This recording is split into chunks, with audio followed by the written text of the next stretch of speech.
চালুকাঠি শিল্পকলা একাডেমির আয়োজনে আজকের এই বর্ণাঢ্য সন্ধ্যায় রয়েছেন আপনাদের মাঝে দুজন শিল্পী বরিশাল উজিরপুর থেকে আগত রঙ্গ ডঙ্গ আর মঞ্চ কাঁপানো আছেন না রেখায় রেখায় ভরা যার নাম কাজল রেখা।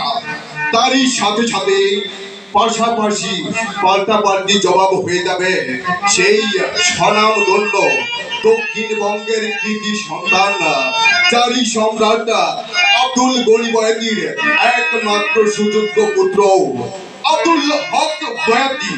আপনারা এই সুবর্ণ সুযোগ অবহেলায় না হারিয়ে আসুন আমাদের রঙ্গমঞ্চের এই আসর কাঁপানো জারিগান জারিগান জারিগান।